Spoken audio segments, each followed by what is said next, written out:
Senhor, vamos colocar de pé, vamos fazer uma oração nesta oportunidade, agradecendo a Deus por esse período importante que estaremos reunidos nesta casa, nesta manhã, para estudarmos a palavra de Deus.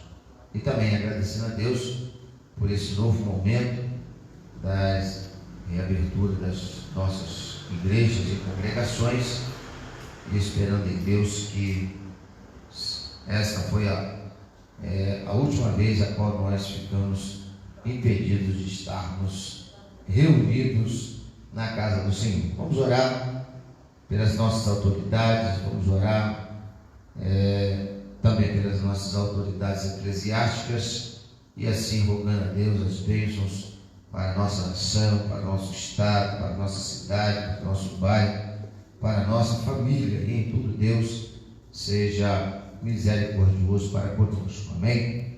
Oremos. Eterno Deus e Pai, no nome do Senhor Jesus, nós louvamos e agradecemos por este momento a qual, Senhor, estamos reunidos nesta manhã em Tua casa. Temos, ó Deus, o privilégio de estarmos aqui para adorarmos ao Senhor, para, ó Deus, sermos gratos a Ti por esse momento tão importante, Senhor. Eu venho rogar também, ó Deus, por todos os nossos irmãos, por aqueles, ó Deus, que estão impossibilitados de reunir conosco, mas, ó Deus, a Tua graça, a Tuas boas mãos possa alcançá-los e abençoá-los em tudo, meu Senhor. Deus eterno, desperta-nos a cada dia, para que então possamos nós estarmos trabalhando, ó Deus, em Tua obra, fazendo aquilo, ó Deus, que precisamos fazer para o crescimento da Tua obra neste lugar. Usa-nos a cada dia segundo a Sua vontade. Também, ó Deus, abençoa os Teus servos que aqui estão. Daqui a pouco estaremos estudando a Tua palavra. Usa Teu servo de forma importante, para que então, Deus, a Tua palavra, mais uma vez, seja ministrada neste lugar. E, ó Deus, encontre lugar em nossos corações, para assim seguirmos a Tua palavra. Deus, por certo, ainda alguém possa estar a caminho deste lugar, que o Senhor venha trazê-los na Tua paz, venha guardá-los para a glória do Teu nome. Também os trabalhos que ainda seguirão nesta tarde e noite, Deus, seja conosco, continue conosco, é o que nós oramos, bem como já agradecemos, em o nome do Senhor Jesus. Amém, amém. Glória a Deus. Podem sentar, meus irmãos. Vamos ao estudo da palavra desta manhã. O irmão José Carlos vai estar trazendo o estudo para todos nós, e os nossos irmãos que, por certo, estão acompanhando pelo Facebook, seja muito bem-vindo em nome de Jesus. Amém? Quero lembrá-los que à noite, a partir das 19 horas, estaremos reunidos neste lugar para louvarmos a Deus. Hoje o culto, com a participação dos nossos jovens e adolescentes, eu conto com a presença de todos os jovens, bem como seus respectivos responsáveis, tanto dos jovens como dos adolescentes. Amém? E toda a igreja reunidos neste lugar, embora ainda estamos com a capacidade limitada, mas gostaria da presença daquele que pode estar, que não fazem parte daquele grupo de risco. Deus os abençoe. E ainda recomendo os irmãos, infelizmente, temos que dar essa notícia, os irmãos que ainda fazem parte do grupo de risco, por favor, fica em casa. Amém? Deus é poderoso e há de nos dar vitória, e logo, logo isso vai passar. Então teremos a nossa capacidade total dos nossos templos, em nome do Senhor Jesus. Amém? Sejam muito bem-vindos. Deus abençoe. vamos ao estudo da palavra.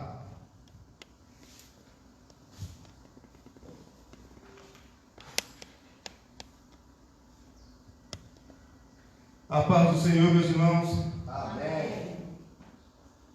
É estranho a gente ouvir de um pastor, diga-se de passagem, um grande pastor, dizendo para os membros dele: fica em casa, não vem para a igreja não. É difícil ouvir isso. Parece meio... foge bastante da regra essa questão de fique em casa, não vem para a igreja, fica em casa. Eu estou quase chegando nessa idade já, tá? Eu também. Chegar para mim qualquer dia e falar: cara, fica em casa, porque... Não. E aí eu não sei se eu vou conseguir obedecer, não. Meus irmãos, a lição, a revista já chegou e a gente está tentando encontrar um jeito de trazer a revista ainda para agora. Daqui a pouquinho talvez a gente já tenha algumas revistas aqui. E logo mais à noite, todas as revistas já estarão aí para que todo mundo já possa acompanhar as lições, fazer a leitura em casa direitinho, para que a gente possa ter aulas aqui já com as revistas. A lição de número 1, deixa eu fazer aqui um retrospecto aqui da lição de número 1. O título da revista desse trimestre é Transformando as Adversidades em Cenários de Milagres e Vitórias. É o nosso bispo Abner Ferreira que está fazendo todo esse trabalho. E nós tivemos a primeira lição na semana passada, Prosperando em Meio às Crises, falando aqui sobre Gênesis capítulo 26. E hoje, já com a lição de número 2, nós vamos tratar então de as adversidades geram oportunidades. Quem é que já passou por alguma adversidade na vida? Várias. Foi bom ou foi ruim passar pela adversidade? É bom sofrer adversidades na vida? Aqueles reveses que vem de vez em quando aí, que a gente fala, por quê? É bom isso? Pergunto, seria bom passar uma vida inteira de 60 anos sem nenhum dia de adversidade?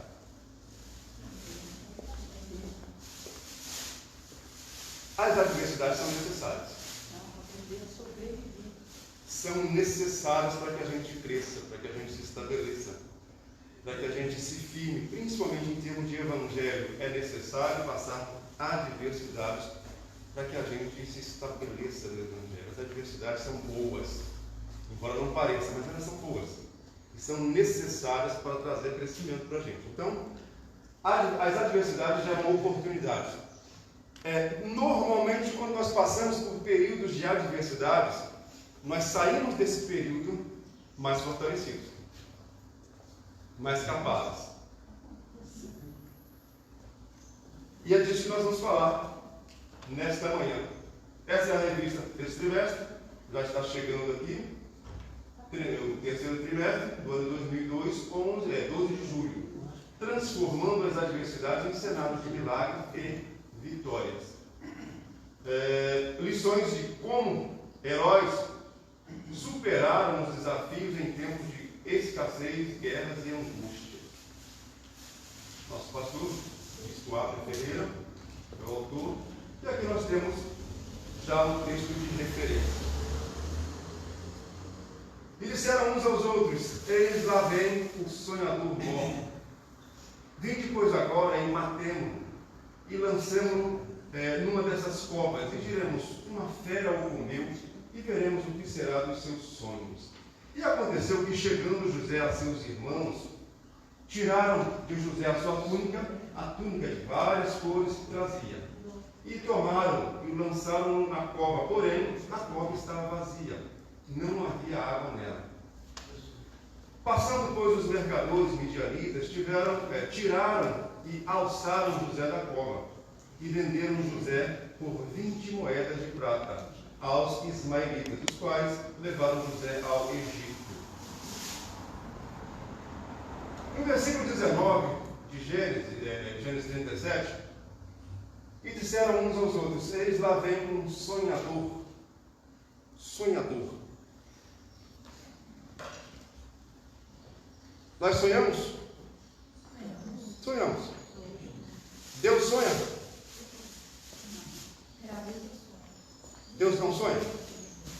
Mas por que existem algumas músicas aí que dizem, olha, o sonho de Deus, o sonho de Deus? Sonho ou não sonho? Nós sonhamos. Os nossos sonhos vêm de onde? Quais seriam as origens dos nossos sonhos? Os nossos sonhos podem vir da nossa própria mente, entre tantas outras coisas, do nosso próprio querer, da nossa própria vontade, dos nossos próprios planos e também, entre tantas outras coisas que a gente não vai mencionar, esses sonhos também podem ser de Deus. A pergunta continua: Deus sonha? A resposta é: não, Deus não sonha. Aí é comum nós falarmos o seguinte: Deus não sonha, Deus faz projetos. Eu digo também: Deus não faz projetos. Tanto sonhos quanto projetos é coisa nossa, é coisa do ser humano. Se eu faço um projeto, é porque eu tenho a intenção de que aquilo dê certo. Eu faço todo um projeto, todo um planejamento para que aquilo dê certo. Deus não precisa fazer isso. Deus não precisa nem sonhar, e Deus também não precisa fazer projetos. Os nossos sonhos, quando vêm de Deus, ou seja, Deus tem algo estabelecido e coloca isso no nosso coração, no coração do ser humano, pode ser através de sonho, e a partir desse sonho, Deus começa a estabelecer tudo aquilo que Ele tem como feito. Porque se eu digo que Deus não tem sonho, Deus não tem sonho, Deus tem projeto. Não, Deus também não tem projeto. Deus tem algo já estabelecido. Deus diz que vai acontecer e vai acontecer. Deus estabeleceu que vai acontecer e vai acontecer. Só que nós não vivemos na mesma linha que Deus está. Deus é eterno. Deus vive na eternidade. Deus está na eternidade. E Deus nos colocou dentro de um tempo estático. Tempo. Presente, passado e futuro. Isso é coisa que Deus nos deu. E para nós entendermos o lugar onde Deus está é algo muito difícil. É algo muito difícil. Entender a eternidade é algo que para nós ainda é muito difícil. Nós desejamos a eternidade, queremos estar nela, mas ainda não. Nós ainda não temos a capacidade de entender o que é eternidade. Que é o lugar onde Deus está, é onde Deus habita. Tá? Então, sonhar é necessário. Sonhar é necessário. Fazer projetos é necessário. Fazer todo um planejamento para chegar onde nós queremos também é necessário. Tudo isso é necessário. Mas tudo isso vai depender de nós, do nosso esforço, do quanto nós queremos aquilo. E podemos sim ser bem-sucedidos ou não dentro dos nossos sonhos. Mas quando Deus estabelece algo para nós, que não é um projeto, que não é um sonho, mas Deus estabeleceu, aí nós temos uma trajetória para caminhar com Deus. É mais ou menos isso que aconteceu com a vida de José. Uma trajetória para que se cumprisse aquilo que Deus já havia estabelecido. Pessoal, e o Senhor estava com José, e foi varão próspero, e estava na casa do seu senhor egípcio. E o Senhor estava com José. O Senhor está com você? É claro que todo mundo vai dizer que sim. Sim, sim, sim. Mas é possível ver Deus na vida de alguém? É possível enxergar Deus na vida de uma pessoa? Isso aqui, é o que disseram. E o Senhor estava com José. O Senhor estava com José. É sim possível ver Deus na vida de uma pessoa. É possível enxergar Deus na vida de uma pessoa. O interessante é que, quando nós vemos a vida de José, nós vemos dos 17 anos até os 30 anos, que é o período em que ele levou para chegar até onde Deus havia estabelecido para ele, nós vemos só coisas ruins acontecendo com ele. Não foram coisas boas. Então é muito comum para nós hoje, igreja de hoje, dizer o seguinte: Deus está com aquela pessoa. Eu vejo Deus na vida daquela pessoa. Mas por que a gente faz essa afirmação? Porque tudo que aquela pessoa faz dá certo. A pessoa está bem empregada, tem um bom carro, tem um bom salário, tem uma boa família, não fica doente, ninguém fica na casa dele, vai tudo muito bem. A gente fala, Deus é com aquela pessoa. Mas não foi isso que aconteceu com José. Tudo dava errado. Mas mesmo assim, ainda era possível enxergar Deus na vida dele. Por causa de uma coisa chamada fidelidade. Passar por toda a vida sem sofrer nenhuma adversidade, as pessoas podem olhar e dizer o seguinte: olha, tudo bem, Deus é com ele. Pode até dizer. Mas passar por toda a vida cheio de adversidades e crendo ainda que Deus vai fazer, crendo em Deus, sem perder em nenhum momento a fé, as pessoas vão ter que olhar para você e dizer: olha, alguma coisa está acontecendo, essa pessoa é diferente, porque não é possível. Eu não suportaria passar por tudo isso e ainda servindo a Deus.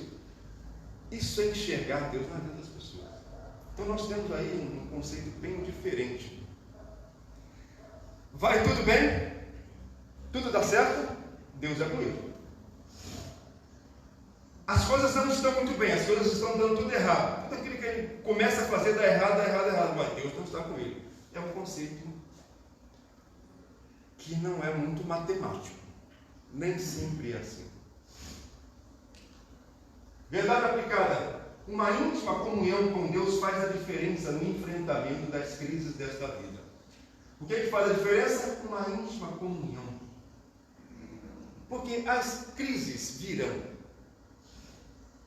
No nosso caso atual, as crises vieram.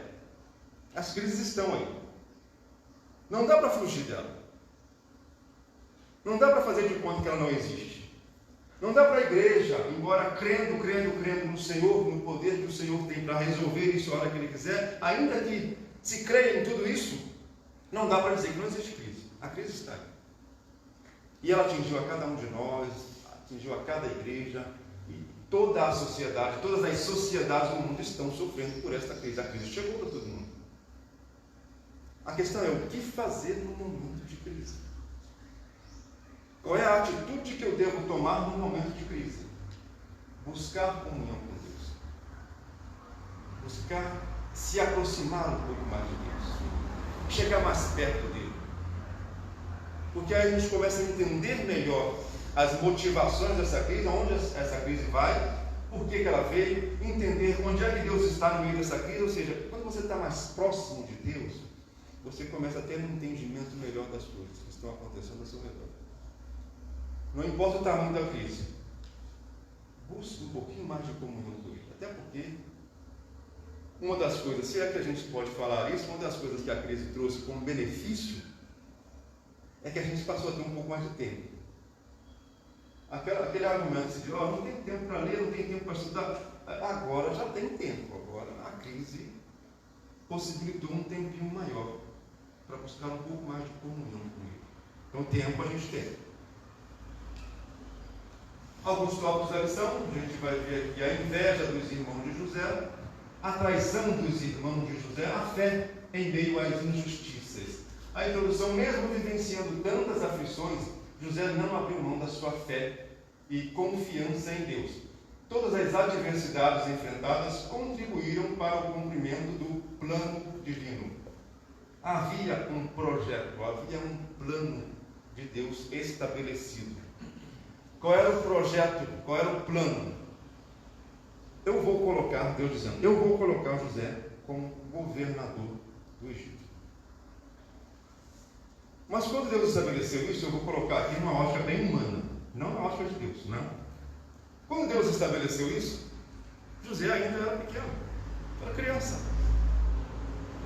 Deus olhou para frente, dentro da ótica humana ainda, Deus olhou lá para frente e disse o seguinte: olha, vai haver uma grande crise, uma grande fome, que vai afetar todas as pessoas. E eu preciso de uma pessoa para governar todo o Egito, para que essa fome não seja devastadora.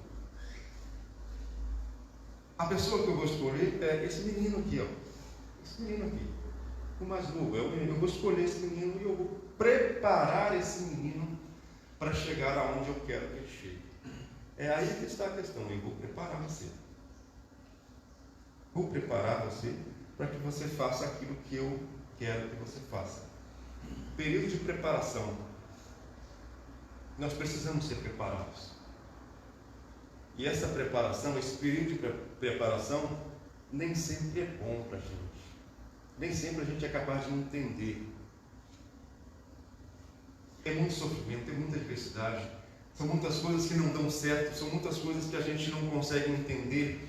Mas tudo isso faz parte de uma preparação que Deus está fazendo para que você chegue ao ponto em que Ele deseja que você chegue. Período de preparação. Todas as adversidades enfrentadas contribuíram para o cumprimento do plano de Deus.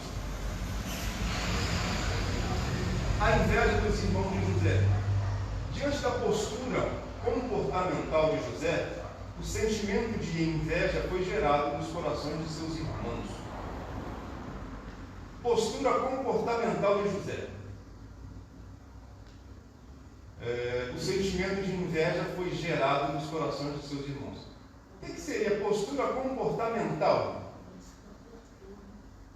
José tinha uma postura comportamental. Eu já ouvi algumas pessoas dizendo o seguinte: que José, por ser amado do pai, por ser o filho mais querido, o filho que tinha um tratamento mais diferenciado, ele era fofoqueiro. Ele era aquele que olhava para os irmãos dele, tudo aquilo que os irmãos estavam fazendo de certo e de errado, acompanhava todo o serviço deles, de tarde ele chegava perto do pai dele: pai, é o seguinte, os seus filhos mais velhos aí, ó, eles não gostam de trabalhar não. Eles fazem isso, fazem aquilo. Contava tudo que estava acontecendo de errado com os irmãos dele. Então, quando os irmãos dele chegavam, o pai já chamava para conversar e falou: ó, eu sei que vocês fizeram isso, mas quem encontrou? Era José. Então, José é chamado, é tratado de o fofoqueiro da história. Mas não é assim. Não é desse jeito.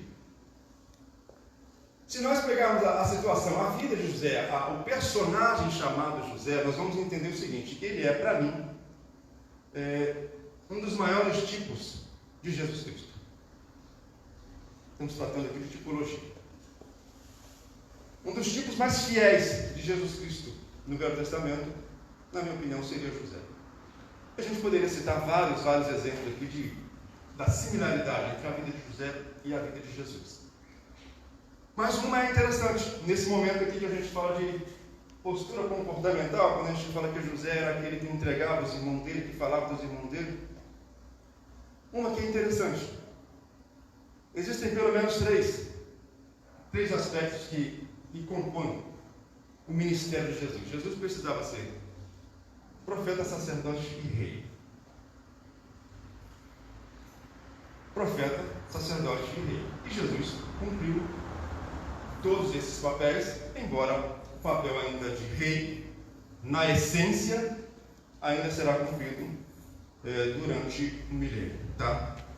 Mas sim, Jesus cumpriu os 3 papéis. E José? Não vamos entrar nas questões mais particulares dessa questão, mas quando você ouve, quando você lê que José pegava todas as informações dos irmãos dele, quer sejam boas, quer sejam más, tudo aquilo que os irmãos deles faziam, ele chegava para o pai dele e dizia, contava tudo. Então, chamado fofoqueiro. Não, mas aquele não era fofoca. Aquele era um ministério que ele tinha que cumprir. para ser ainda um tipo de Jesus. Ele tinha que pegar todas as mazelas dos irmãos e entregar para o Pai. Isso é papel do sacerdote. Isso é papel do sacerdote. Ele tinha que cumprir isso. Para ser um tipo perfeito de Cristo, ele tinha que cumprir esse papel. Então, o que Jesus fazia? Jesus orava pelos seus irmãos judeus. Jesus se entregou por ele. Jesus se sacrificou por ele. E para ser um tipo de Cristo, José também tinha que fazer esse papel.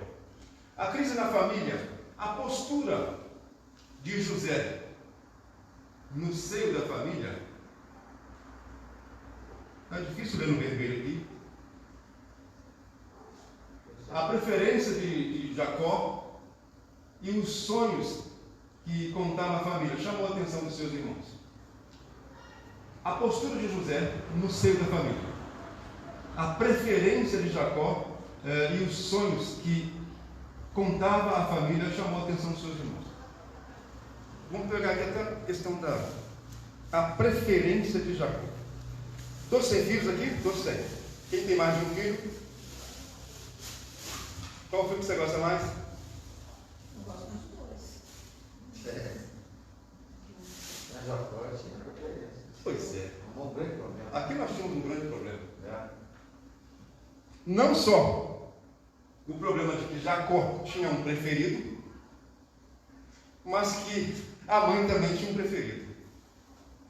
E os preferidos eram diferentes. Então, o problema está formado aqui.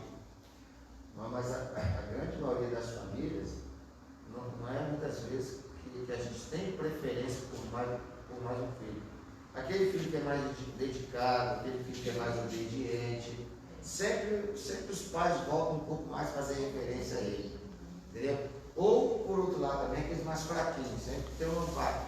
Muitas vezes, até quem está aqui fora pode até perceber que não é uma preferência, mas é um cuidado a mais, que isso também, exagerado, causa problemas. Com certeza. Sabe qual é o problema aqui? Eu já falei aqui algumas vezes. É que eu tenho 2 filhos gêmeos e tenho mais novo. Se nós partirmos do princípio de que os gêmeos são iguais, não são iguais. O outro também é igual, não é.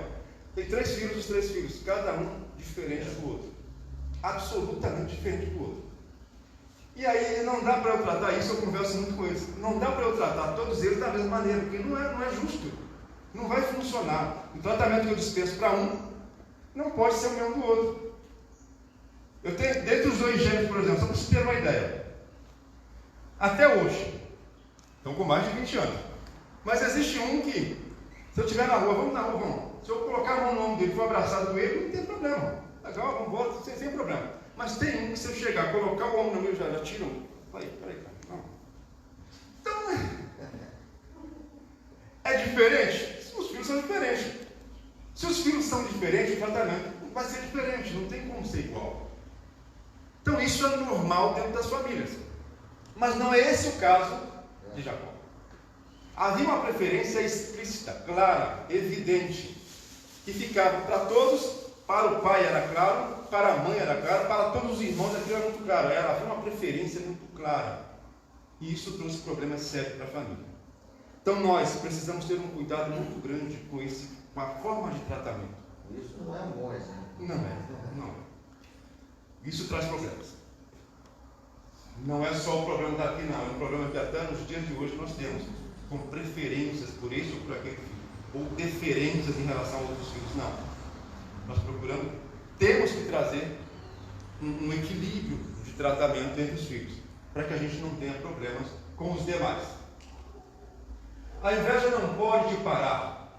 Jacó provocou esse sentimento em sua família, demonstrando preferência, para permitir que gere uma ira, um furor, um rancor, um ressentimento, um sentimento ruim para os demais irmãos. Isso pode acontecer com qualquer um de nós. Qualquer um de nós. Só que nós temos que ter a sensibilidade de perceber quando isso começa a acontecer. chama os filhos para o particular e liga, vamos conversar aqui. Todos vocês são iguais. Eu digo isso porque eu faço isso. Todos vocês são iguais. Só que o tratamento que eu dispenso a cada um de vocês precisa ser diferente, porque vocês são pessoas diferentes. Não é justo eu tratar todos eles da mesma maneira, porque são pessoas diferentes. Então, esse diálogo, essa aproximação com cada um precisa, é necessário para que eles entendam que não existe uma preferência, existe uma diferença entre cada um deles, e essa diferença precisa ser respeitada. Volto a dizer, não era o caso de Jacó, que a preferência era explícita. Tá? Seus adversários irão tentar fazer você parar. Não é novidade que quando uma pessoa busca aprofundar seu relacionamento com Deus e desfruta de bênção, surge a possibilidade de ser alvo de inveja. Muitos tentarão lhe parar. Inveja na igreja era algo que não existe. Existe. Isso. Não. Paulo, inveja não é de Deus, não. Existe? Bom, então se existe a inveja na igreja, então nós chamaríamos a inveja de inveja santa? Não. Não? É inveja mesmo? O que seria inveja?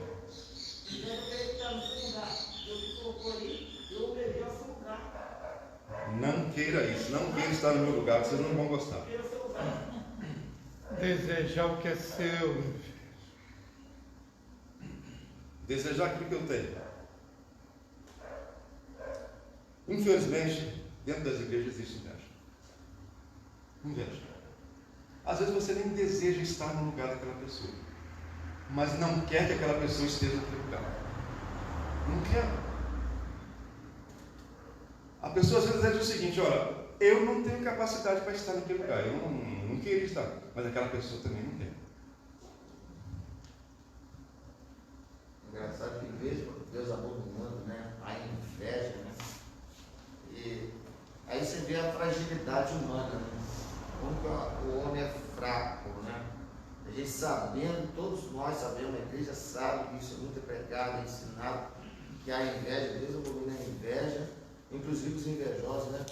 Não farão parte do reino dos céus, mas mesmo assim o homem é cobiçado a invejar. Na vida, não no segmento religioso, mas em todo o segmento da nossa vida. A inveja é uma das coisas que a gente tem que extirpar da nossa vida, do nosso cotidiano. Mas infelizmente, o homem é muito fraco, realmente. Inveja. Tem algum invejoso aqui não? Aqui não, né? Aqui não. Se esforça. Como é que se foge desse sentimento de inveja? Tendo uma íntima comunhão com Deus. Isso aí, como falou no primeiro lado. É preciso ter comunhão íntima com Deus. Então essa comunhão, ela afasta de nós algumas mazelas que é do ser humano. Então quando você se aproxima um pouco mais do Senhor, busca uma comunhão melhor, essas coisas vão ficando para trás. Coisas da velha natureza, do homem natural, que inveja não é de Deus. Você não pode ter inveja. Me dá um prazer muito grande quando eu vejo a ascensão das pessoas, em qualquer lugar. Eu fico muito feliz, me agrada muito ver as pessoas crescendo. Me preocupa talvez os critérios, tá? Me preocupa. Mas eu não tenho nenhum problema em ver as pessoas crescerem, evoluírem, melhorarem, não. Mas infelizmente nós temos pessoas no meio evangélico que não conseguem lidar com o bem das outras pessoas, com o progredir das outras pessoas. A inveja, a busca por aquilo que você não tem, a busca por aquilo que as pessoas têm, o desejo de ter aquilo que você não tem, que as pessoas têm, o dizer que aquela pessoa não merece estar ali, não era para ela estar ali, ainda que eu não estivesse, um argumento que eu não comum, mas ela não era para estar ali. Tira isso da sua vida, apaga isso. Se você em algum momento pensar que aquela pessoa não deveria estar ali, não tem capacidade para estar ali, ao invés de você dizer que não, você diz o seguinte: Eu vou dobrar o meu joelho e vou orar ao Senhor para que Deus a capacite para estar aí. Eu vou pedir a Deus a bênção para aquela pessoa, para que ela seja capaz de estar naquela posição, para que ela melhore cada dia mais e mais naquela posição. Busque o bem das pessoas. É melhor. Talvez nem para a pessoa, mas para você é melhor. A traição dos irmãos de José. José recebeu um duro golpe. Foi tirado do seio da família e indo parar em uma terra estrangeira, o que lhe acarretaria crises profundas. Imagina o seguinte: José, o preferido do papai, o filho mais querido, e obviamente havia uma reciprocidade, o filho mais querido, o pai mais querido, aquela coisa todinha. Só que, para se cumprir aquilo que Deus havia estabelecido, o pai estava atrapalhando. Uma das coisas que precisava acontecer é: eu preciso tirar de José, para que ele seja aquilo que eu quero ser, eu preciso tirar de José toda a confiança que ele tem. E toda a confiança que José tinha naquele momento era no pai. Eu preciso ensinar para José agora que ele precisa confiar em Deus, ou seja, Deus dizendo: precisa confiar em mim. Para que isso aconteça, eu preciso tirar ele da presença do pai dele. Caso contrário, o pai dele vai me atrapalhar tudo. Existem coisas que Deus faz com a gente que a gente não consegue entender. Às vezes Ele nos afasta de pessoas que a gente gosta tanto, que a gente quer tanto, que gostaria tanto de estar presente. Mas aquelas pessoas que são pessoas boas, Deus fala o seguinte: essa pessoa, por ser tão boa, ela vai atrapalhar aquilo que eu tenho como projeto. Então, às vezes Deus tira da nossa presença, tira do nosso convívio pessoas boas. Pessoas boas. Mas em relação ao projeto que Deus tem para cada um de nós, Deus fala: isso não vai ser bom, isso vai me atrapalhar. E Deus nos afasta de pessoas que são boas para nós. Nesse caso, o pai de José atrapalharia sim o processo que Deus tinha estabelecido. Vamos tirar ele daqui. Agora, isso causaria um dano muito grande para José. Porque a partir daí, José perde toda a sua referência. Não tem mais pai, não tem mais irmãos, não tem mais nada. Isso causaria em qualquer pessoa, nos dias atuais, isso causaria em qualquer pessoa um trauma. De um momento para o outro, eu tinha o melhor pai, eu tinha uma família muito boa, tinha meus irmãos tudo ali, tinha os problemas de família normal. De um momento para o outro, eu perdi tudo, perdi meu pai, perdi minha família, perdi a minha identidade, estou indo para um lugar que não é mais o meu. Isso causaria um trauma muito grande, mas não causou. Porque Deus estava no negócio. Primeira crise. Afastado de quem ele amava. Aconselhados por Rubem, que era um dos irmãos dele, numa tentativa de livrar José, os demais irmãos lançaram numa cova. Gênesis 37, 24. Quem já furou o poço aqui alguma vez? Não, ninguém furou. Você não tem cara de que já entrou no poço. Não, você não. Domingo já furou o poço? Já entrou no poço? Eu caí no poço, entrei não. Aí te jogaram e você não entrou. Pois muito bem, existem algumas coisas que precisam ser feitas, que Deus precisava fazer com José, para que ele passasse a ter uma confiança maior em Deus. Ele já havia tirado Jacó, seu pai, mas agora ele precisava estabelecer, firmar um pouco mais a sua confiança.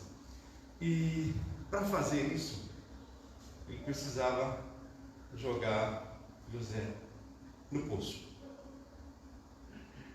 Quem já entrou em poço, por isso eu perguntei, quem já entrou no poço alguma vez, ele vai saber exatamente aquilo que eu estou dizendo. Quando você entra no poço, você não olha para lado nenhum. A única coisa que você quer é olhar para cima. Você não consegue olhar para o lado, porque não tem nada do lado. Nada do lado. A sua visão é só para cima. E quando você olha para cima, não tem nada também ao lado. O que você vê lá em cima? Céu. A morada do Todo-Poderoso. É para lá que José tinha que olhar. olhar para Deus. Olhar para aquele que é autor e consumador da fé dele, que é da nossa fé. Ele tinha que aprender a olhar para o céu em todo o tempo, olhar para Deus em todo o tempo, porque estando ele no poço, ele entendeu o seguinte: olha, aqui não tem ninguém para me ajudar, não tem ninguém para me ajudar, os meus irmãos já foram, meu pai já se foi, olhando para cima eu não vejo nada e nem ninguém, mas vejo a morada do Todo-Poderoso, é o único que pode me ajudar nesta hora. Então, às vezes é necessário estar num poço. E nem sempre é Satanás que te coloca num poço. Às vezes é o próprio Deus que te coloca no poço. Para que você aprenda a olhar para o alto. Olhar para cima. Então, às vezes você pode se sentir: eu estou num poço, fui colocado num poço. Aprenda a olhar para cima. Exercite isto. Eu vou olhar para cima, porque eu sei que do meu lado não existe nada nem ninguém que possa me ajudar. Quem já esteve num poço aqui? Eu posso dizer já. Situações nas quais você olha para todos os lados, para todas as pessoas que estão ao seu redor, e você diz: ninguém pode fazer nada. Ninguém pode me ajudar. Por mais que eu conte todos os meus problemas para essa ou para aquela pessoa, ela não vai entender e não vai ter condições de me ajudar, não tem. Nesse momento, é olhar para cima. Elevo os meus olhos para os montes, de onde me virá o socorro? O meu socorro vem do Senhor, que criou os céus e a terra. Aprender a olhar para cima, quando ninguém e nada que está ao seu redor pode fazer nada por você. Afastaram de quem amava e venderam para a companhia dos ismaelitas, que iria para o Egito. Podia se vender para todo lugar, para tanta gente, mas logo o Egito não era uma coisa, uma terra muito boa para seguir. Agora imagina José. José estava indo, sendo vendido para o Egito como escravo. Já havia perdido os irmãos, já havia perdido o pai, já havia perdido toda a família, estava completamente perdido e sem uma referência. Olhava para frente e falava: o que vai acontecendo aqui para frente, porque até agora só deu tudo errado. Olhava para todos os lados, não conseguia enxergar e entender o que estava acontecendo, mantendo a sua fé em todo o tempo, e não poderia nesse momento aqui, estava sendo levado como escravo para o Egito, ele não poderia nem imaginar que seria governador, que o povo dele seria abençoado, que futuramente, num futuro bem distante, o povo dele seria escravizado, e que depois viria um libertador que libertaria, e que se levantaria então Moisés, que Moisés então seria o libertador, que tiraria aquele povo da escravidão, que atravessaria todo o deserto e que chegaria a Canaã. Esse José aqui, não podia ter a menor ideia de tudo isso. Mas Deus tinha. Cara, poderia acontecer também Deus em um trabalho específico com aquela pessoa, onde nações futuras serão beneficiadas pelo projeto de Deus naquela vida? Deus afastar a pessoa da sua parentela? Eu tenho assim em mente 2 exemplos. Abrão. Deus tinha um plano na vida de Abrão, que Deus disse: sai da sua parentela. O outro, o profeta Isaías, a Bíblia fala que no ano que morreu o rei Uzias, eu vi o Senhor. Então, eu entendo o plano de Deus na vida de José, nos quais ele nem imaginava chegar ao posto do governador, onde futuras gerações seriam beneficiadas pelo projeto de Deus na vida dele. Deus usou, teoricamente, os próprios irmãos para afastar José do meio da sua parentela. Até porque, se ele permanecesse lá, eu não sei como que seria o plano de Deus para chegar onde José chegou.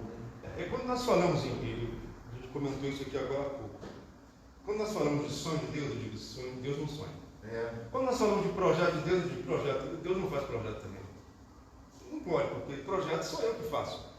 Então o que Deus faz? Deus estabelece o que está acontecendo, porque Deus estando na eternidade, num lugar chamado eternidade, nada vai acontecer para Deus. Nada aconteceu para Deus. Para Deus as coisas estão acontecendo. Então havia sim, e isso é claro, o projeto de Deus, um chamado específico que o nosso pastor colocou aqui, chamado específico. Existem pessoas na Bíblia, tanto no Novo quanto no Velho Testamento, pessoas com chamados específicos. E existem pessoas, a grande maioria, com chamados, que a gente chama chamado geral. E chamados específicos. No caso de José, era um chamado específico, com uma função específica, para um trabalho específico. Nesses casos, é necessário sim tirar, como nós já colocamos, tira o pai porque o pai está me atrapalhando, tira os irmãos porque os irmãos vão me ajudar. E se a gente for trabalhar em toda a linha, em toda a história de José, a gente vai ver que não foi só o pai, não foi só os irmãos, não. Ele tirou os amigos, ele tirou tudo. Em tudo aquilo que José poderia depositar um pouquinho de confiança, ele falou, não, tira. Você tem que aprender a confiar apenas em mim. E quando chegou esse nível, Deus falou, agora está certo, agora você serve para o meu propósito. Então é assim, perfeito. Deus tirando de você, ou de perto de você, tudo aquilo que pode atrapalhar a sua comunhão com Ele. Porque vai atrapalhar. Vai atrapalhar. Interessante é que Deus não matou o pai, né? Deus simplesmente afastou. Afasta, porque você vai me atrapalhar. Então sai de perto dele, eu tiro você daqui. Vai confiar nos irmãos? Não, então vou tirar os irmãos também. Chegou nos copeiros, que a gente vai falar um pouco mais daqui a pouco. Ele confiou nos copeiros. Ele disse o seguinte: olha, eu te ajudei aqui, eu resolvi o seu sonho, né? Um vai morrer, o outro você vai ser reconduzido ao seu carro, mas lembra de mim diante do rei. E confiou na pessoa errada. Deus falou: não, tudo bem. Ele vai até lembrar, mas vai lembrar na hora que eu quiser que ele lembre. Não vai ser agora. Então, a gente vê em toda a trajetória Deus cuidando dos detalhes. Só que essa trajetória durou muito tempo. E a gente, muitas vezes, nos nossos dias, a nossa geração, não está acostumada a esperar. Porque se Deus chegar para mim, por exemplo, e falar o seguinte: olha, eu vou colocar você como governador, mas você vai ter que esperar 30 anos. Ô Senhor, não dá para te diminuir esse tempo com 30 anos, eu estou com 60, mais 30, 90 anos, peraí, a gente vai querer argumentar, a gente quer as coisas para agora, a gente quer as coisas para o momento, a gente não quer esperar. Mas, se nós considerarmos, se temos que considerar que Deus é eterno, esquece essa questão de tempo, porque o Deus eterno nos colocou dentro do tempo que nós estamos hoje. Então Ele cuida tanto da eternidade, que é a habitação dele, quanto do tempo em que nós estamos, que é presente, passado e futuro. Então Ele cuida disso, não se preocupe, porque Ele sabe de tudo. Confia nele. Segunda crise: acusado injustamente. Para persuadir, o inimigo usou a mulher de Potifar para lhe atrair com palavras impuras. Essa é uma dura prova para o menino. Porque a mulher de Potifar não era uma mulher feia. Uma mulher do rei não seria uma mulher feia. E José também não era feio. Havia tentações, havia desejo nela e havia desejo nele, desejos absolutamente naturais, tanto do jovem quanto da mulher. Queriam. A mulher não tinha nenhum compromisso, mas José tinha um compromisso com o Senhor. Nós, tanto homens quanto mulheres, tanto jovens como adultos, que temos um compromisso com o Senhor, nós precisamos entender o seguinte: as tentações viram, as propostas viram, a nossa carne em determinados momentos vai querer aquilo, vai desejar aquilo. Agora, se você é uma pessoa que tem uma íntima comunhão com o Senhor, isso vai fazer a diferença. Você vai olhar para dentro de si mesmo, para a sua vontade, para o seu desejo, e dizer o seguinte: eu quero, o meu corpo quer, o meu corpo deseja, mas eu não vou fazer isso, eu não vou negar o meu Deus para fazer isso. O problema é que se você não tiver uma comunhão com o Senhor, numa situação dessa aqui, ó, você cai. Cai. O que te segura numa situação dessa aqui é só a comunhão com o Senhor. É só o desejo de estar perto do Senhor. Porque se você não tiver, você cai numa situação dessa. Tanto que no Novo Testamento, Paulo diz o seguinte: para determinadas situações você precisa orar, você precisa jejuar, consagrar a sua vida, ter comunhão com Deus e tudo mais. Mas nesse tipo de situação aqui, ele diz o seguinte: foge. E fugir é o seguinte, é sair correndo. É o que José fez, sai correndo. Não tenta resistir, não tenta argumentar, não tenta dialogar, não dá. Você viu que a coisa começou, sai correndo, corre literalmente. Porque se você tentar argumentar, tentar encontrar um meio de... Não, você não vai, você vai cair. Existem situações que não existe oração, não existe consagração, não existe jejum, não. Corre, sai correndo. Porque, caso contrário, você não vai resistir. Segundo a crise, acusado injustamente, José foi tentado na sua sexualidade, mas a sua fé não lhe permitiu romper sua comunhão com Deus. Por sua fidelidade a Deus, José foi parado na prisão. Isso aqui dói mais ainda. Por que José foi parado na prisão? Por causa da sua fidelidade. Ser fiel a Deus é bom? Mas pode te levar para a cadeia. Pode te custar muito caro na vida. Pode te custar muito caro. Ser fiel a Deus às vezes custa muito caro. Ser fiel a Deus pode te custar muitas vezes o emprego. Acho que nos espera a eternidade. Sim. Assim. Essa é a questão principal. Então a gente sempre tem que pensar nisso. O que Foco, nos né? espera a eternidade. É o foco, está focado ali, a vida futura. É a Porque colheita aqui, dela, né, pastor? né? É a colheita dela, né? Exatamente.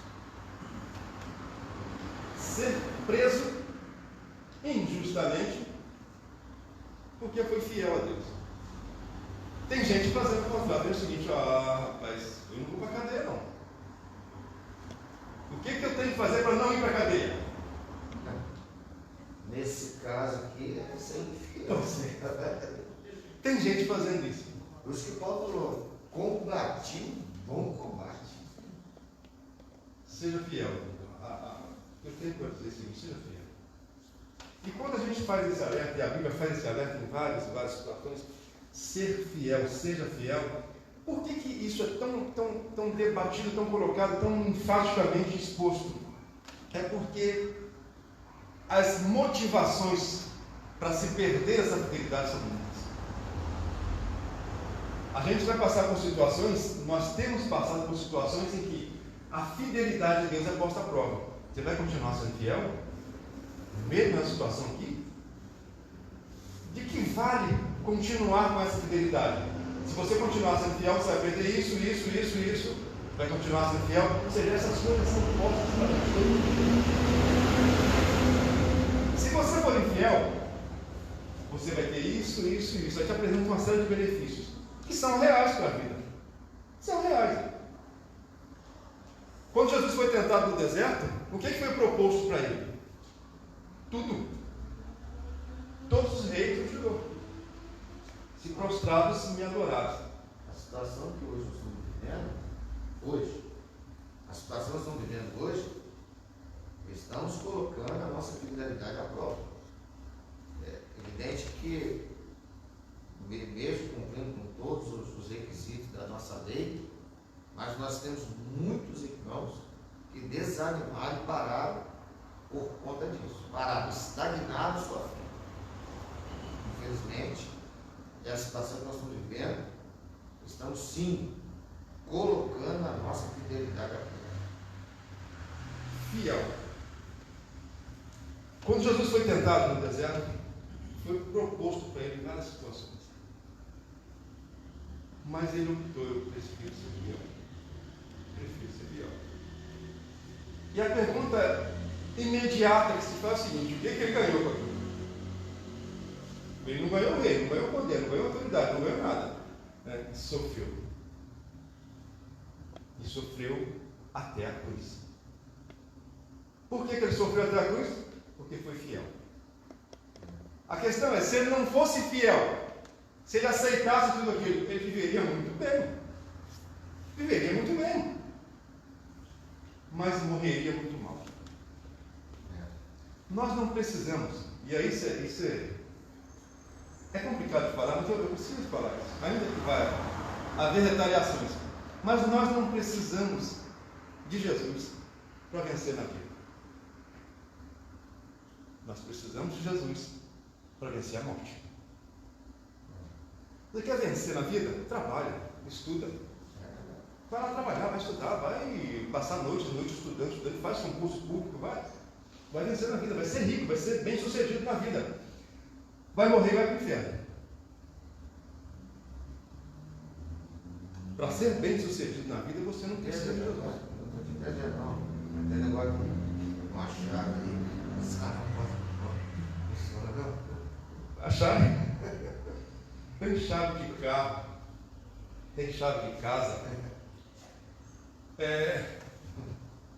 tem lençol ungido aí, tem chave, tem fronha ungida, tem tanta coisa que estão sendo vendidas. Óleo ungido, água ungida. Óleo que vem não sei de onde, um pedacinho da árvore, um pedacinho da cruz. Gente, estão sendo vendidas aí como promessa de que tudo vai dar certo na sua vida. Agora, eu posso garantir a vocês que o Evangelho que me salvou, que me mantém vivo até hoje, é um Evangelho de renúncia. Renúncia. Se eu estou vivo no Evangelho até hoje, é porque eu entendi muito cedo que o Evangelho que eu sigo é um Evangelho de renúncia. E essa renúncia requer fidelidade em todos os tempos. Não vai ser fácil, não é fácil servir ao Senhor, não é fácil. E não será fácil daqui para frente. As coisas vão ficar cada vez mais difíceis. Servir ao Senhor vai ficar cada vez mais difícil, mas fidelidade a Ele é o que vai nos garantir entrar no céu. Fidelidade a Ele não vai nos garantir uma vida próspera aqui, uma vida sem problemas aqui, não. Ser fiel a Ele não vai nos garantir uma vida boa aqui, mas vai nos garantir vida eterna. E esse deve ser o nosso foco. Terceira crise, esquecido por todos. Após interpretar os sonhos dos dois presos, José precisou esperar por muito até o copeiro mor se lembrar dele. Porém, Deus não havia se esquecido dele e na hora certa iria exaltá-lo. Se passaram aproximadamente 2 anos a partir do momento em que José interpretou os 2 sonhos e pediu a um deles o seguinte: olha, lembra de mim quando você estiver lá, quando você foi exaltado lá, você lembra de mim, eu estou aqui, estou injustamente na prisão. Aquele homem foi reconduzido ao cargo dele, mas não falou. Não falou nada por quê? Porque ele se esqueceu, porque não queria falar? Não. Não era a hora. Deus não permitiu que ele falasse, porque se ele falasse antes, dava tudo errado. Deus não permitiu. Existem situações na nossa vida, e eu já experimentei isso algumas, de você falar coisas e depois dizer: por que eu falei isso? Por que eu falei isso? Eu não devia ter falado, eu falei, mas era para você ter falado. Às vezes você pensa na sua consciência e diz: mas por que eu falei isso? Era para ter falado. E Deus fez você falar. Por outro lado, existem situações em que não é para você falar e Deus não te deixa falar. Existem discussões, por exemplo, que você está no meio assim, 3, 4 pessoas conversando, você quer falar uma coisa e é interpelado. Surge uma outra oportunidade, você quer falar de novo, é interpelado. Nesse momento, eu aconselho você o seguinte: conversa com Deus, fala: Deus, é para falar ou não é para falar? Eu já tenho percebido, porque eu já tentei 2 vezes falar isso e não consegui falar. E não é para falar. Então nós precisamos ter, quando a gente fala de íntima comunhão com Deus, é saber exatamente isso, é saber quando falar, como falar, ou se vai falar ou não. Deus nos capacita nesse momento. Então eu entendo que aquele copeiro talvez, não é texto bíblico, tá? Estou fazendo aqui algumas conjecturas. Eu entendo que talvez até quisesse falar, Talvez se aprontou para falar, mas não surgiu oportunidade, não foi. Deus falou o seguinte: agora não, ainda não é hora. Se passaram 2 anos. Aí José lá na cadeia ainda olhando para mim, ninguém lembrou de mim. Deus falou o seguinte: olha, todo mundo esqueceu. O seu pai já não pode fazer nada por você. Os seus irmãos, nada podem fazer por você. Agora os seus amigos também não podem fazer nada por você. Mas não se preocupe, que na hora certa eu vou fazer algo por você. 2 anos se passaram e aí sim, as coisas começam a acontecer. Fé em meio às injustiças. José tinha a presença de Deus sobre a sua vida. Observamos isso nas revelações do Espírito Santo ao longo da sua trajetória. José tinha a presença de Deus na sua vida. Com todas essas dificuldades, tudo dando errado, mas José tinha a presença de Deus na sua vida. Porque tudo está dando errado, nada está dando certo, mas ele continua sendo fiel. Alguma coisa de sobrenatural existe com essa pessoa. Essa pessoa não é uma pessoa normal. Alguma coisa está acontecendo aqui. Quando honramos a Deus, somos por Ele honrados. Assim como José, se nossa fé estiver no Senhor, caminharemos em direção à vitória.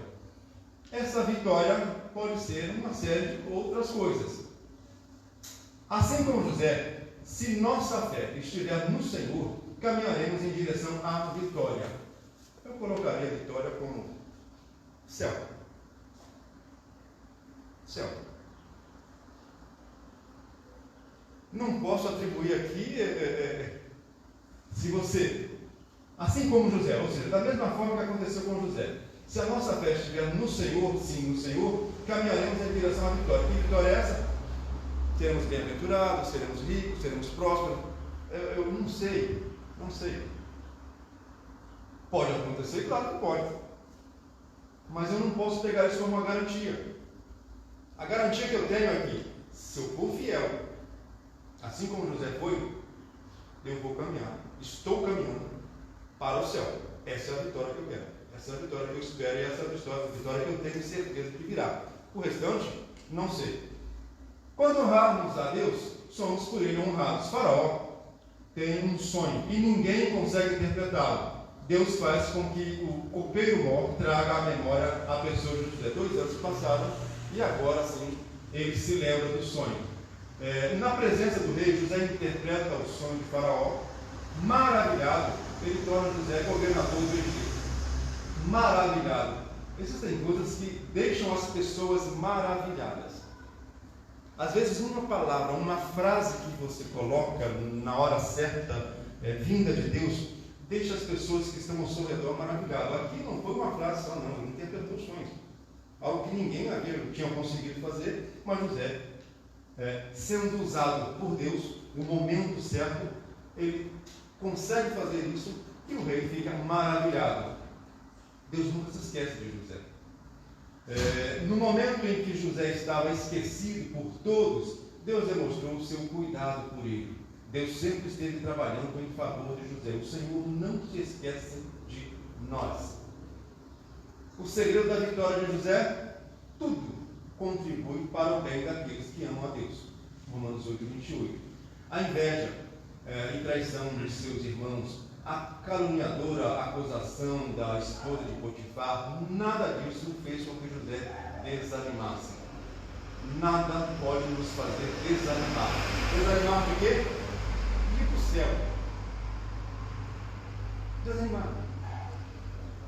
O alvo nosso é chegar no céu. O objetivo nosso é chegar no céu. Ainda que você tenha tantos outros e outros objetivos aqui na Terra, eu quero trocar de carro, eu quero comprar uma casa, todos esses objetivos são naturais, mas o nosso alvo é Cristo, o nosso alvo é chegar no céu. Então, isso é prioridade da nossa vida, chegar no céu. Todas as outras coisas podem acontecer e você vai trabalhar, tem que trabalhar para que as coisas aconteçam sim, mas nunca deixando de priorizar o céu. O céu é a nossa referência, é o lugar onde eu quero chegar. José chegou ao fim dos seus dias sem mágoas e crendo que Deus continuaria a levar adiante o seu plano. O maior segredo, ao invés de murmurar, ore. Uma língua aqui bem amarrada aqui, tá? Sem mágoas. José tinha todos os motivos naturais para ficar magoado com os irmãos, ficar magoado com a mulher de Potifar, ficar magoado com a vida, ressentido com tudo que aconteceu, mas não. Procurar psicólogo. Ele ia um psicólogo, sociólogo, sei lá, procurar médicos aí para tratar, porque está tudo ruim, tudo errado. E tinha motivos para isso, mas não. E questionamento, né? Ele estava com Deus, né? Sim, ele tinha motivo para questionar Deus. Mas a questão, a gente volta lá no início. Ele tinha uma comunhão muito grande. Ele tinha certeza, convicção. Isso aí foi um diferencial completamente de toda a trajetória. Sim, em todo tempo ele falou: olha, eu creio. Ele não sabia nada do que ia acontecer, das formas que ia acontecer, mas eu continuo crendo em Deus. Um detalhe, 17 anos. Só tinha 17 anos. Quando foi lançado ao posto, quando começou, ele tinha 17 anos. Quando ele chegou a ser governador, ele tinha 30 anos. Não, eu digo assim, o que ele aprendeu na sua infância é o que confirma a Bíblia, né? Lá no início. A maturidade que ele adquiriu muito cedo, né? O mais admirável é que quando ele foi lançar, ele só tinha apenas 17 anos. Depois disso, ficou isolado até os 30 e poucos anos da sua família. Na verdade, José aprendeu tudo o que aprendeu com Deus. Exatamente. Não houve pai para ensinar, não houve irmão para ensinar, não houve família para ensinar, não. Deus tratou dele todo esse tempo. Deus cuidou dele. Nem no Egito ele tinha uma figura paterna, uma figura que ele pudesse se espelhar para ele crescer, tanto materialmente como espiritualmente. Ele realmente aprendeu tudo com Deus. Não, ele perdeu tudo, Deus tirou tudo dele. Falou, você vai ter que confiar apenas e tão somente as em mim. referências dele, né? É muito difícil. Isso sim geraria problemas psicológicos aí gravíssimos. Mas não. Quando a gente vê Deus sem mágoas, sem ressentimento, sem dor, sem vingança, ele tinha todos os motivos. Quando você lê, eu me derramo quando eu leio o relato, quando os irmãos dele chegam lá e ele às vezes tem que chorar escondido para. Aquilo é maravilhoso demais. Ele podia simplesmente orar, ou poderia simplesmente orar para ele: vocês fizeram isso comigo, agora eu vou fazer isso com vocês. Seria muito natural de ser humano. Agora eu estou por cima, agora vocês não matar não, mas vou te deixar um ano preso aí. Vocês vão ver aqui. Mas ele tratou os irmãos dele com uma brandura, toda a família dele com uma brandura muito grande. Por que isso? Porque ele entendeu que toda a trajetória, e ele mesmo diz isso, tudo aquilo não foram os irmãos dele que fizeram, foi Deus que trabalhou junto. Foi Deus lapidando ele. Foi Deus quem fez. Então, quando nós entendemos que toda a trajetória da nossa vida, Deus está no controle, essa questão de mágoa, de ressentimento aqui, isso acaba, porque se a minha vida, a partir do momento que eu entrego a minha vida ao Senhor, eu creio que o Senhor passa a partir dali a me guiar, a conduzir os meus passos, nada do que acontecer daqui para frente é comigo mais. Mas infelizmente nós entregamos a nossa vida para o Senhor de uma maneira muito mais. Eu entrego, Senhor, mas eu vou fazer isso aqui, vou fazer isso aqui. Não, essa entrega não é total, é parcial, e aí você passa a ter problemas com toda a sua vida espiritual. Conclusão: as Santas Escrituras descrevem com todo zelo que mesmo José, sendo traído, vendido, injustiçado, aprisionado, ele nunca renunciou sua fé no Senhor. Nunca renunciou a sua fé no Senhor. E após ser exaltado no Egito, não se esqueceu do plano divino. Existiu um plano que Deus estabeleceu. Deus nos abençoe, irmão. Em nome de Jesus, as revistas já estão aí. Aqueles que já pegaram, e aqui parece que todos já pegaram. Na parte da noite, nós vamos distribuir para todos os irmãos, para que a gente possa acompanhar, então, com a revista. Deus vos abençoe, em nome de Jesus.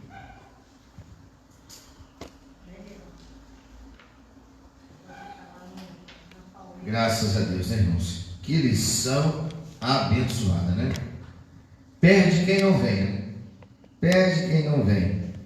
O que mais me chamou a atenção nessa lição é verdadeiramente José tinha uma comunhão estreita com Deus, foi essa parte aqui, ó, 3.3. A inveja e traição de seus irmãos, a triste experiência de ter sido vendido como mercadoria, a caluniadora acusação da esposa de Potifar, anos de prisão, esquecimento do copeiro mor, nada disso fez com que José desanimasse. Todas essas aflições fizeram José chegar ao fim de seus dias sem mágoas e crendo que Deus continuaria a levar adiante o seu plano. Você, meu irmão, que carrega mágoas no seu coração, aqui está um grande exemplo de você se livrar de todas essas mágoas. Sabe qual é o segredo? Está na nossa lição, está lá no início. É preciso ter comunhão íntima com Deus. A comunhão com Deus faz com que todas essas mazelas na vida do cristão sejam apagadas, sejam repreendidas pelo poder que há na palavra de Deus. Meu irmão, adquira essa revista. Essa revista vai lhe trazer muito um crescimento espiritual. Deus nos abençoe, meus irmãos. Deus abençoe os irmãos presentes aqui nesta manhã no estudo da palavra. E se Deus assim permitir, retornaremos aqui a partir das 19 horas em ponto, onde nós daremos continuidade ao trabalho deste dia, um grande culto de louvor e adoração a Deus. Amém? Vamos ficar de pé, vamos agradecer o Senhor por esse período do estudo da palavra.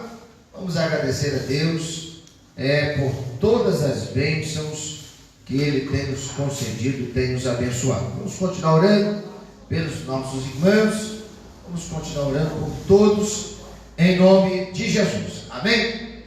Nosso Deus e Pai, nós te adoramos, te agradecemos, meu Senhor, pela bondade, pela misericórdia. Agradecemos, ó Deus, por este momento do estudo da Tua Palavra.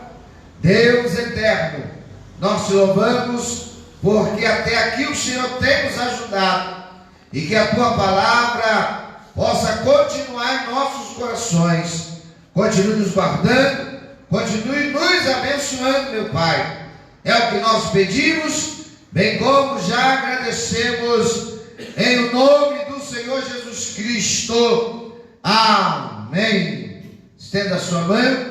O grande amor de Deus, a graça de nosso Senhor e Salvador Jesus o Cristo e a doce comunhão do Espírito Santo repousam sobre todos, não somente hoje, mas para todos sempre. Todo o povo de Deus diga amém. Terminado em nome de Jesus.